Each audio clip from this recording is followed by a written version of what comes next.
देव भगवान की जय। प्यारे कृष्ण कन्हैया लाल की जय। श्रीमद् भागवत महापुराण षष्ठ स्कंध चल रहा है और आज है 15वां अध्याय, चित्रकेतु को अंगिरा और नारद जी का उपदेश। श्री सुखदेव जी कहते हैं, परीक्षित, राजा चित्रकेतु शोकग्रस्त होकर मुर्दे के समान अपने मृत पुत्र के पास ही पड़े हुए थे।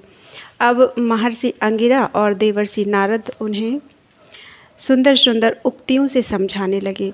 उन्होंने कहा, राजेंद्र, जिसके लिए तुम इतना शोक कर रहे हो, वह बालक इस जन्म और पहले के जन्मों में तुम्हारा कौन था, उसके तुम कौन थे, और अगले जन्मों में भी उसके साथ तुम्हारा क्या संबंध रहेगा। जैसे जल के वेग से बालू के कण एक दूसरे से जुड़ते और बिछुड़ते रहते हैं, वैसे ही समय के प्रवाह में प्राणियों का मिलन और बिछोह होता रहता है।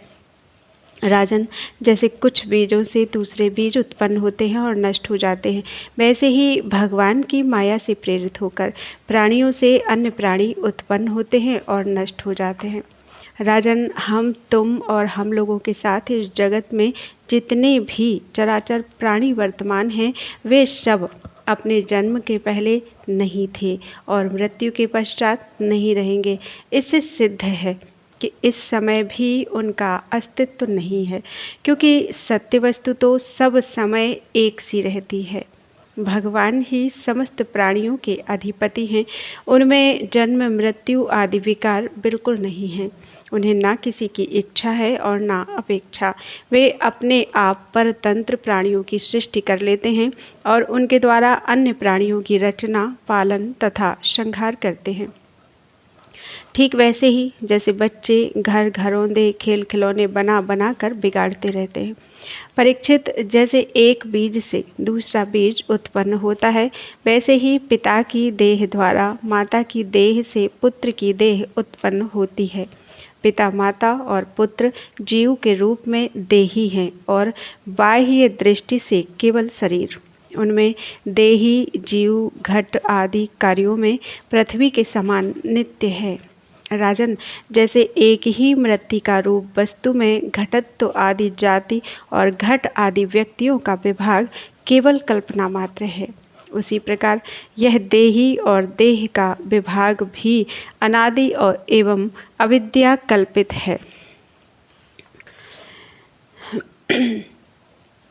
अनित्य होने के कारण शरीर असत्य है और शरीर असत्य होने के कारण उनके भिन्न भिन्न अभिमानी भी असत्य ही हैं। त्रिकालाबाधित सत्य तो एकमात्र परमात्मा ही है। अतः शोक करना किसी प्रकार भी उचित नहीं है। श्री सुखदेव जी कहते हैं, राजन, जब महर्षि अंगिरा और देवर्षि नारद ने इस प्रकार राजा चित्रकेतु को समझाया बुझाया, तब उन्होंने कुछ धीरज धारण करके शोक से मुरझाए हुए मुख को हाथ से पोंछा और उनसे कहा। राजा चित्रकेतु बोले, आप दोनों परम ज्ञानवान और महान से भी महान जान पड़ते हैं तथा अपने को अवधूत वेश में छिपाकर यहाँ आए हैं। कृपा करके बतलाइए, आप कौन हैं?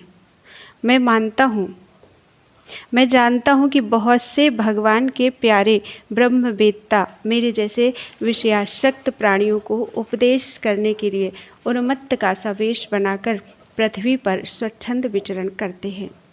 सनत कुमार, नारद, ऋभु, अंगिरा, देवल, असित, अपांतरतम, व्यास, मार्कंडेय, गौतम, वशिष्ठ, भगवान परशुराम, कपिल देव, सुखदेव, दुर्वासा, याज्ञवल्क्य, जातु, कर्ण, आरुणि, रोमश, च्यवन, दत्तात्रेय, आसुरी, पतंजलि, वेदशिरा, बोध्य मुनि, पंचशिरा, हिरण्यनाभ, कौशल्य, श्रुतदेव और ऋतध्वज, ये सब तथा दूसरे सिद्धेश्वर ऋषि मुनि ज्ञान दान करने के लिए पृथ्वी पर विचरते रहते हैं।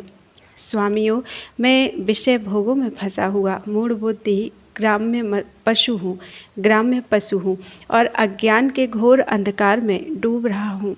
आप लोग मुझे ज्ञान की ज्योति से प्रकाश के केंद्र में लाइए।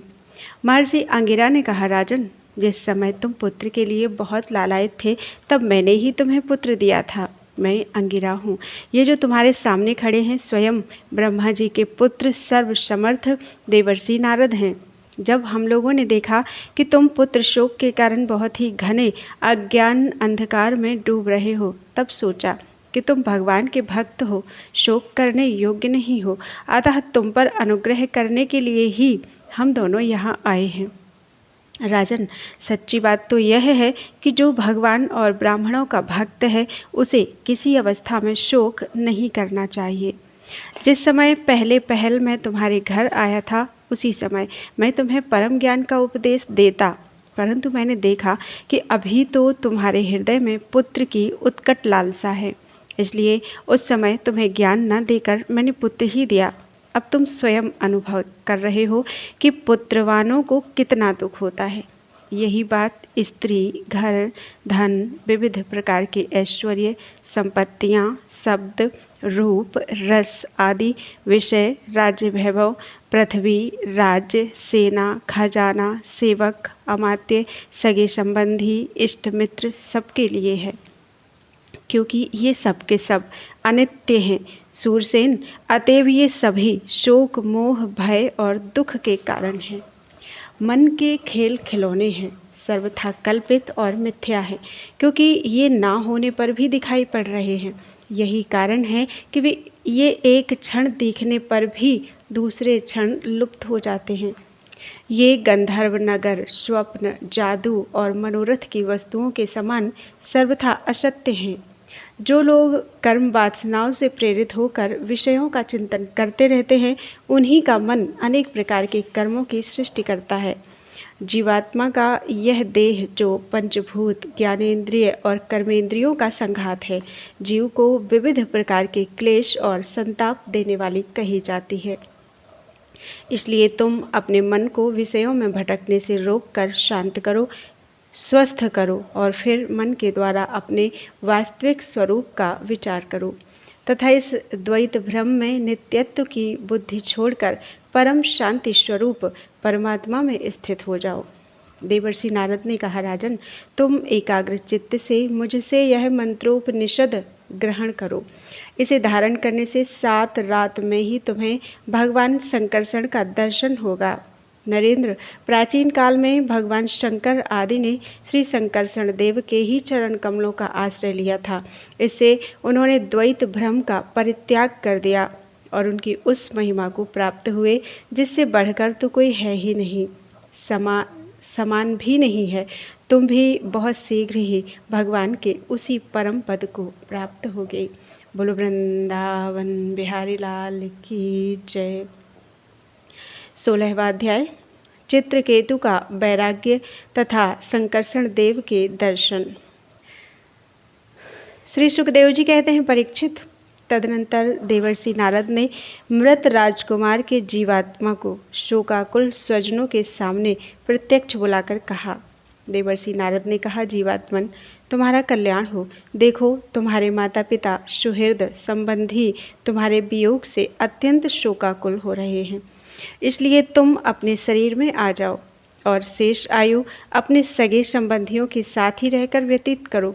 अपने पिता के दिए हुए भोगों को भोगो और राज सिंहासन पर बैठो।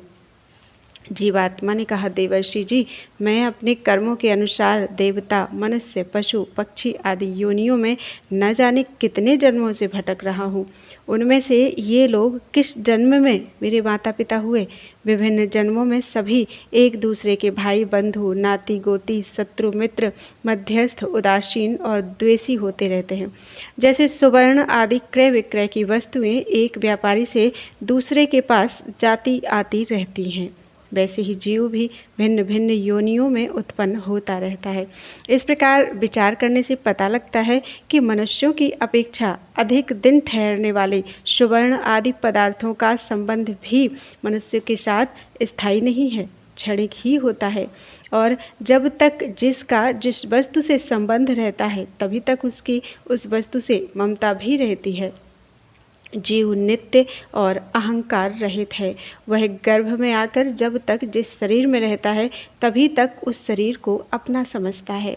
यह जीव नित्य, अविनाशी, सूक्ष्म, जन्मादि रहित, सबका आश्रय और स्वयं प्रकाश है। इसमें स्वरूपतः जन्म मृत्यु आदि कुछ भी नहीं है, फिर भी यह ईश्वर रूप होने के कारण अपनी माया के गुणों से ही अपने आप को विश्व के रूप में प्रकट कर देता है। इसका ना तो कोई अत्यंत प्रिय है और ना अप्रिय, ना अपना और ना पराया, क्योंकि गुण दोष, हित अहित करने वाले मित्र शत्रु आदि की भिन्न भिन्न बुद्धि वृत्तियों का यह अकेला ही साक्षी है। वास्तव में यह अद्वितीय है। यह आत्मा कार्य कारण का साक्षी और स्वतंत्र है, इसलिए यह शरीर आदि के गुण दोष अथवा कर्म फल को ग्रहण नहीं करता, सदा उदासीन भाव से स्थित रहता है। श्री सुखदेव जी कहते हैं, वह जीवात्मा इस प्रकार कहकर चला गया। उसके सगे संबंधी उसकी बात सुनकर अत्यंत विस्मित हुए। उनका स्नेह बंधन कट गया और उसके मरने का शोक भी जाता रहा। इसके बाद जाति वालों ने बालक की मृतदेह को ले जाकर तत्कालोचित संस्कार और अर्धदैहिक क्रियाएं पूर्ण की और उस दुस्त्यज स्नेह को छोड़ दिया, जिसके कारण शोक, मोह, भय और दुख की प्राप्ति होती है। परीक्षित, जिन रानियों ने बच्चे को विष दिया था, वे बाल हत्या के कारण श्रीहीन हो गई थीं और लज्जा के मारे आंख तक नहीं उठा सकती थी। उन्होंने अंगिरा ऋषि के उपदेश को याद करके मात्सर्यहीन हो यमुना जी के तट पर ब्राह्मणों के आदेशानुसार बाल हत्या का प्रायश्चित किया। परीक्षित, इस प्रकार अंगिरा और नारद जी के उपदेश से विवेक बुद्धि जागृत हो जाने के कारण राजा चित्रकेतु घर गृहस्थी के अंधेरे कुएं से उसी प्रकार बाहर निकल पड़े जैसे कोई हाथी तालाब के कीचड़ से निकल आए। उन्होंने यमुना जी में विधि पूर्वक स्नान करके तर्पण आदि धार्मिक क्रियाएं की। तदनंतर संयतेंद्रिय और मौन होकर उन्होंने देवर्षि नारद और महर्षि अंगिरा के चरणों की वंदना की। भगवान नारद ने देखा कि चित्रकेतु जितेंद्रिय, भगवत भक्त और शरणागत हैं, अतः उन्होंने बहुत प्रसन्न होकर उन्हें इस विद्या का उपदेश किया। देवर्षि नारद ने यूँ उपदेश किया, ओमकार स्वरूप भगवन, आप वासुदेव, प्रद्युम्न, अनिरुद्ध और संकर्षण के रूप में क्रमशः चित्त, बुद्धि, मन और अहंकार के अधिष्ठाता हैं। मैं आपके इस चतुर्व्यूह रूप का बार बार नमस्कार पूर्वक ध्यान करता हूँ। आप विशुद्ध विज्ञान स्वरूप हैं। आपकी मूर्ति परमानंदमयी है। आप अपने स्वरूप भूत आनंद में ही मग्न और परम शांत हैं। द्वैत दृष्टि आपको छू तक नहीं सकती। मैं आपको नमस्कार करता हूँ। अपने स्वरूप भूत आनंद की अनुभूति से ही आपने माया जनित राग द्वेष आदि दोषों का तिरस्कार कर रखा है। मैं आपको नमस्कार करता हूँ। आप सबकी समस्त इंद्रियों के प्रेरक, परम महान और विराट स्वरूप हैं। मैं आपको नमस्कार करता हूँ। मन सहित वाणी आप तक न पहुँचकर बीच से ही लौट आती है।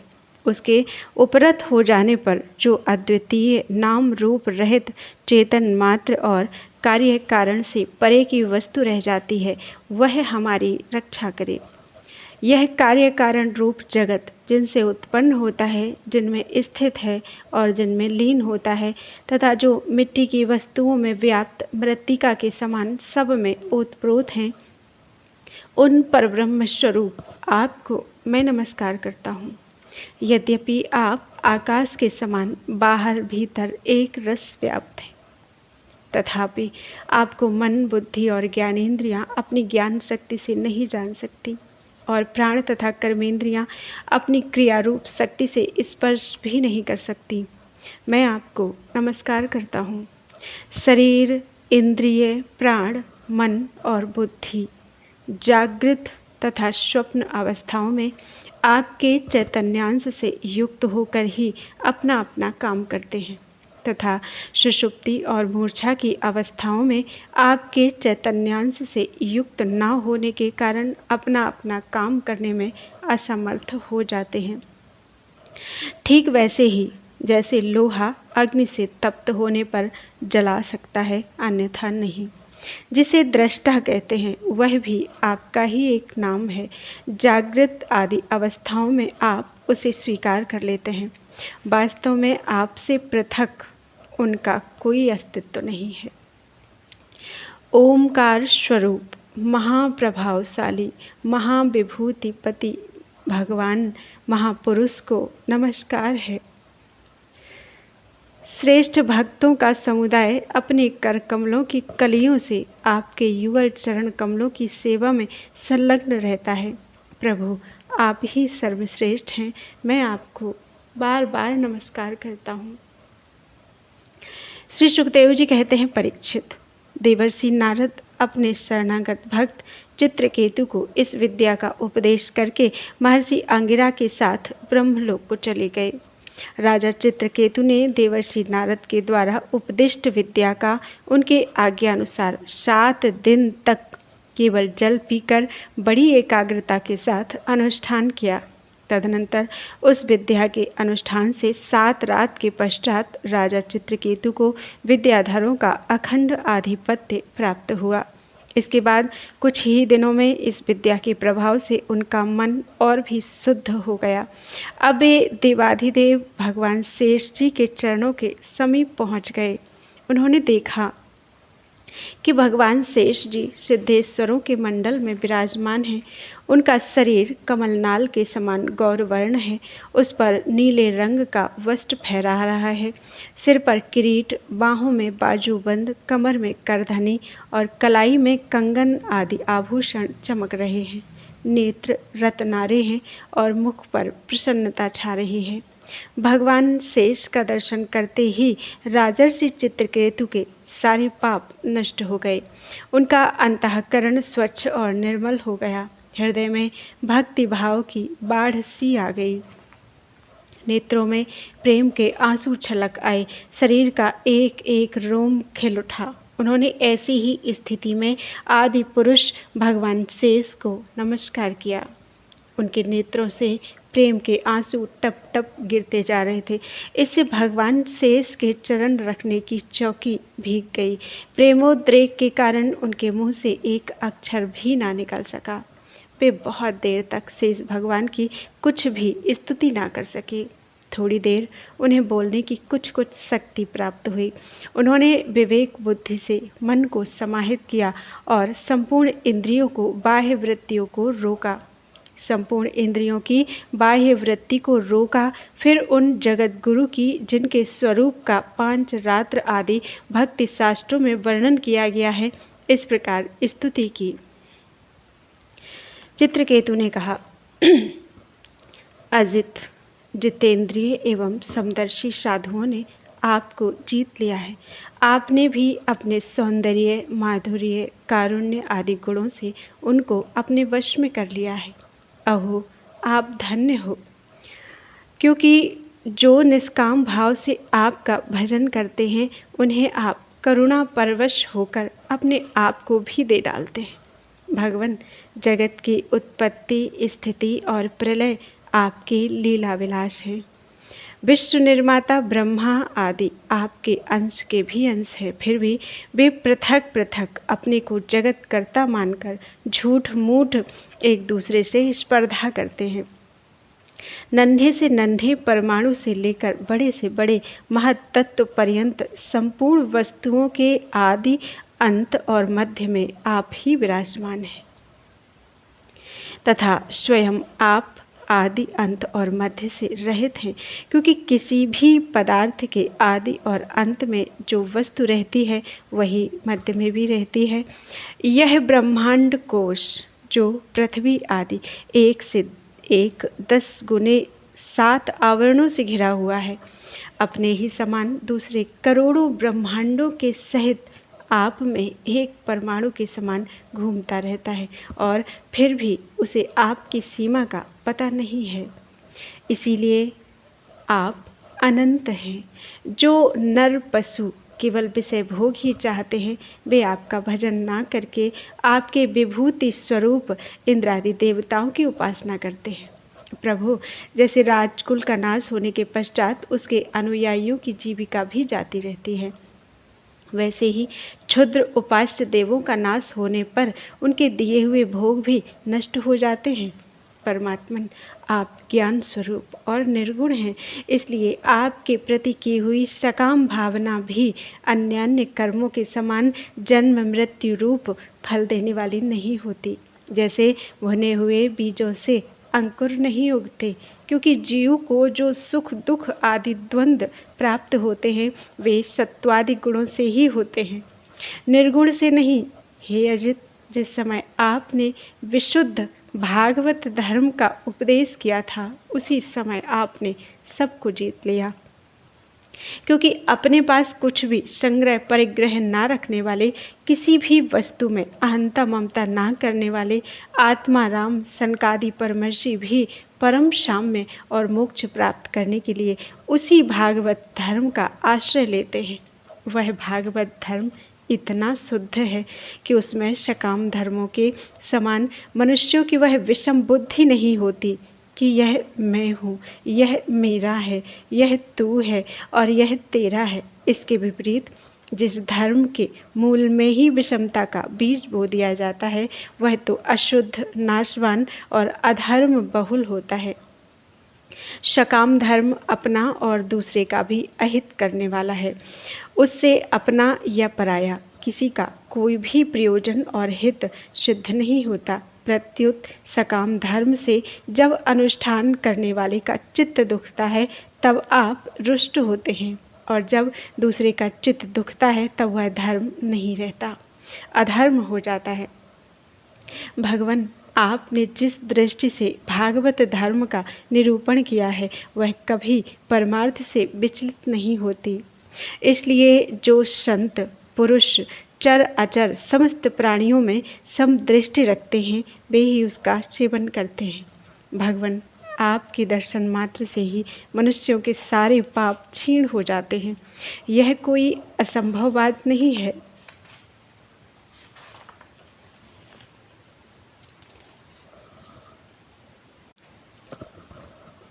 क्योंकि आपका नाम एक बार सुनने से ही नीच चांडाल भी संसार से मुक्त हो जाता है।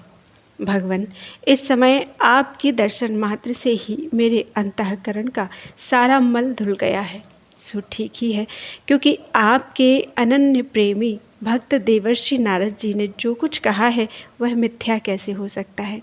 हे अनंत, आप संपूर्ण जगत के आत्मा हैं, अतएव संसार में प्राणी जो कुछ करते हैं वह सब आप जानते ही रहते हैं।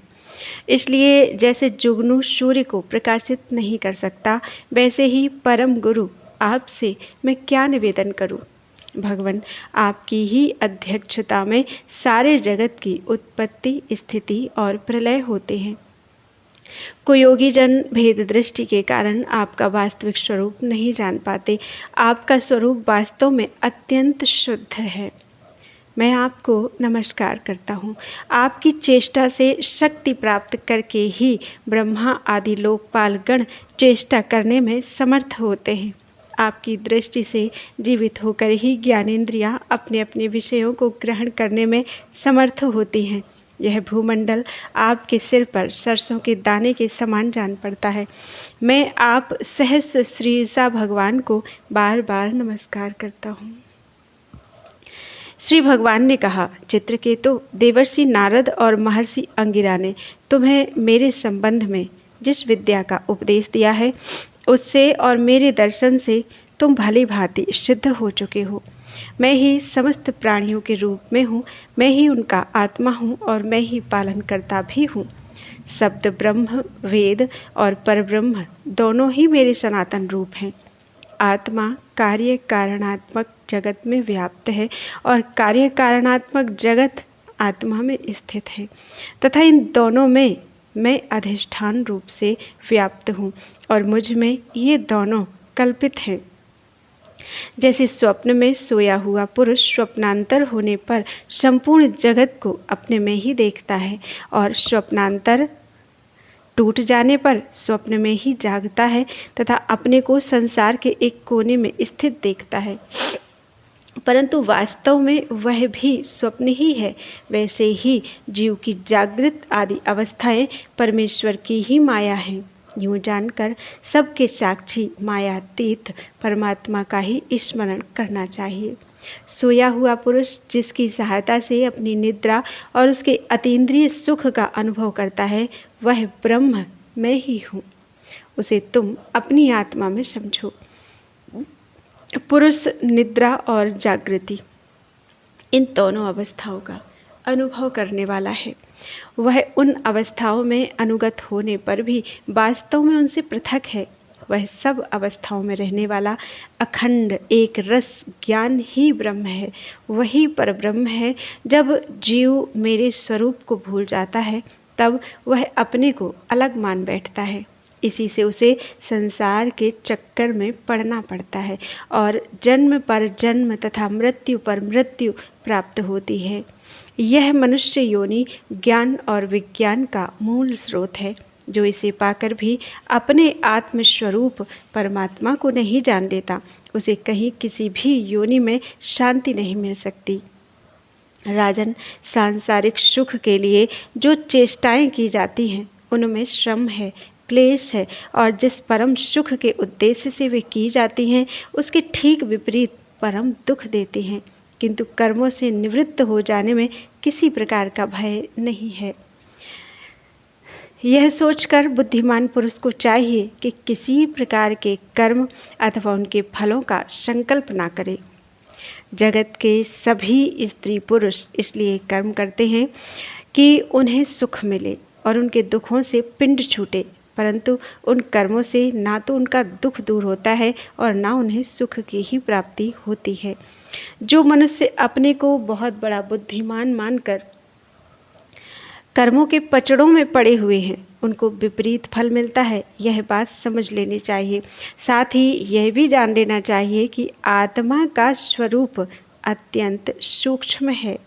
जागृत, स्वप्न, सुषुप्ति, इन तीनों अवस्थाओं में तथा इनके अभिमानियों से विलक्षण है।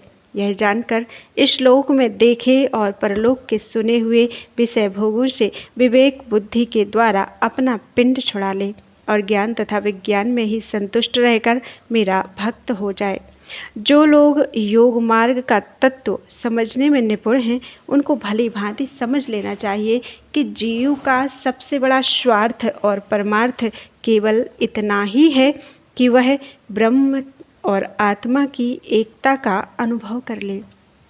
राजन, यदि तुम मेरे इस उपदेश को सावधान होकर श्रद्धा भाव से धारण करोगे, तो ज्ञान एवं विज्ञान से संपन्न होकर शीघ्र ही सिद्ध हो जाओगे।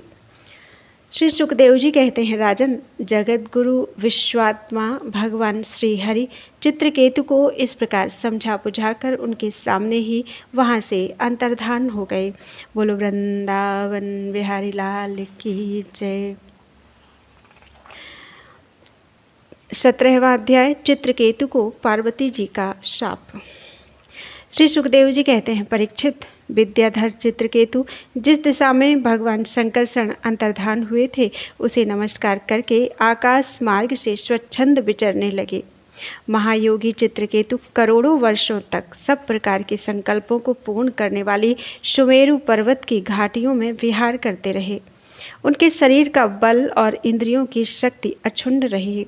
बड़े बड़े मुनि सिद्ध चारण उनकी स्तुति करते रहते।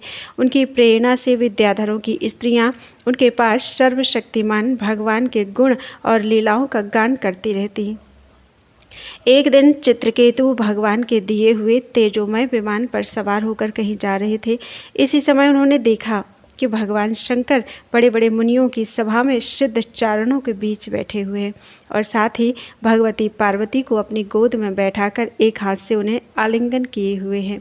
यह देखकर चित्रकेतु विमान पर चढ़े हुए ही उनके पास चले गए और भगवती पार्वती को सुना सुनाकर जोर से हंसने और कहने लगे।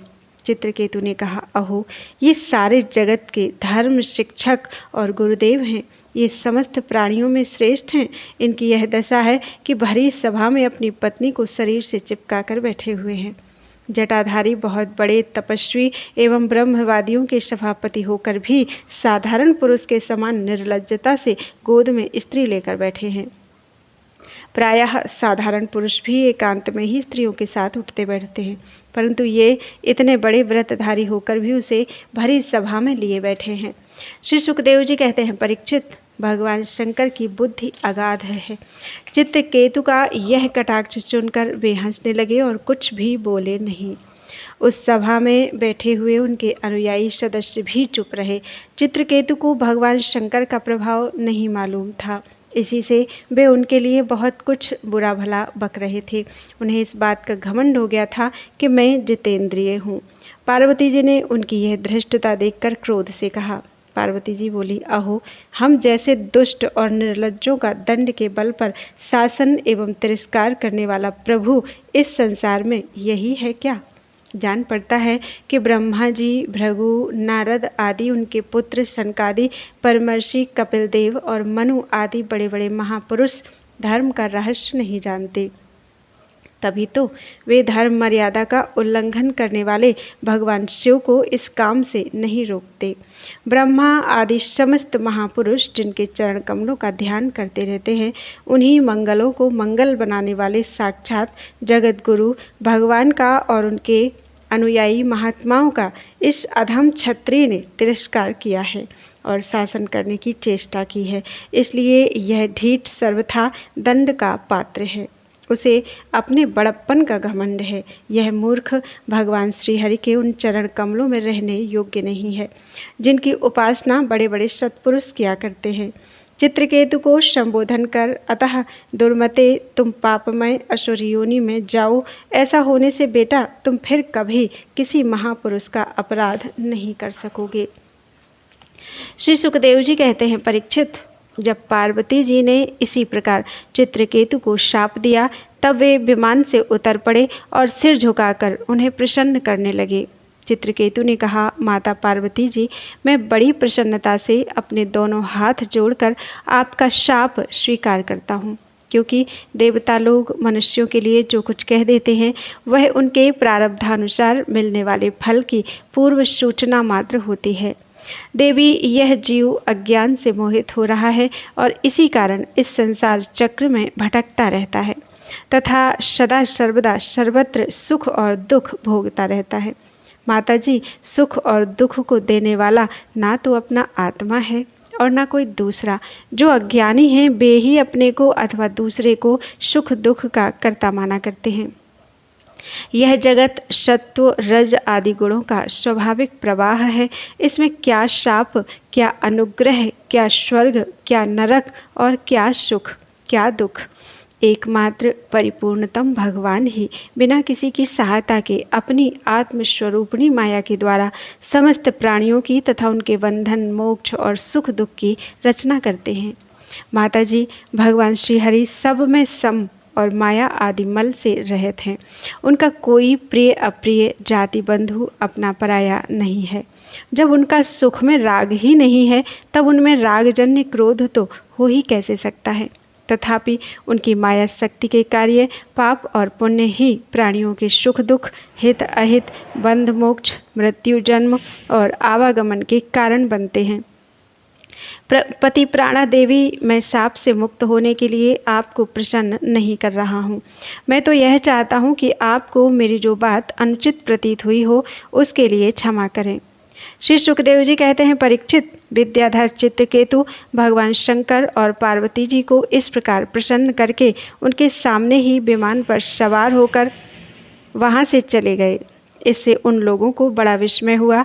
तब भगवान शंकर ने देवता, ऋषि, दैत्य, सिद्ध और पार्षदों के सामने ही भगवती पार्वती जी से यह बात कही।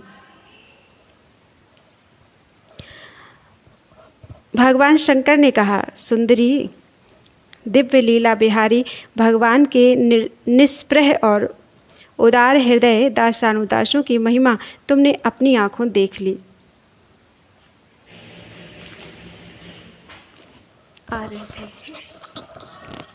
जो लोग भगवान के शरणागत होते हैं वे किसी से भी नहीं डरते, क्योंकि उन्हें स्वर्ग और मोक्ष और नरकों में भी एक ही वस्तु के केवल भगवान के ही समान भाव से दर्शन होते हैं।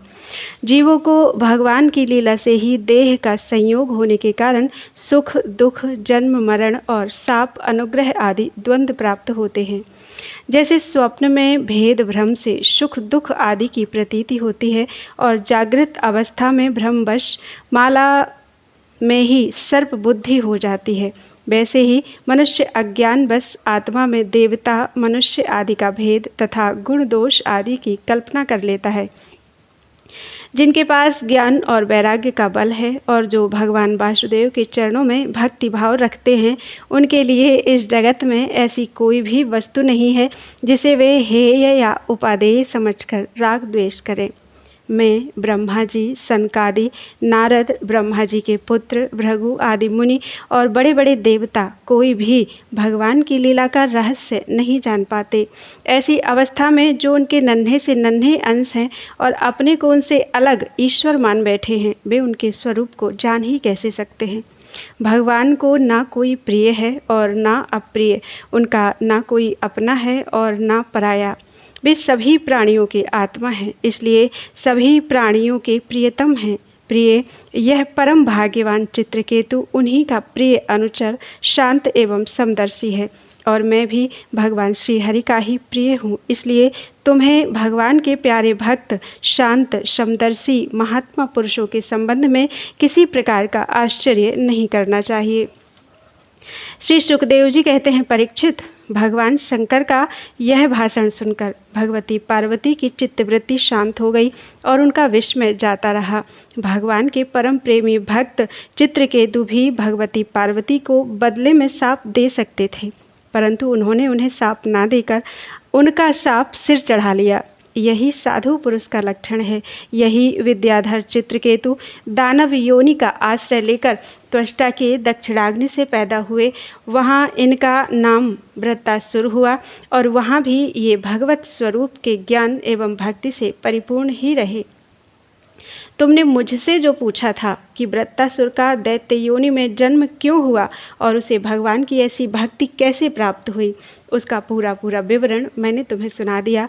महात्मा चित्रकेतु का यह पवित्र इतिहास केवल उनका ही नहीं, समस्त विष्णु भक्तों का महात्म्य है। इसे जो सुनता है वह समस्त बंधनों से मुक्त हो जाता है। जो पुरुष प्रातःकाल उठकर मौन रहकर श्रद्धा के साथ भगवान का स्मरण करते हुए इस इतिहास का पाठ करता है, उसे परम गति की प्राप्त होती है। बोलो वृंदावन बिहारी लाल की जय। त्वदीयं वस्तु गोविंदम तुभ्यमेव समर्पितम्।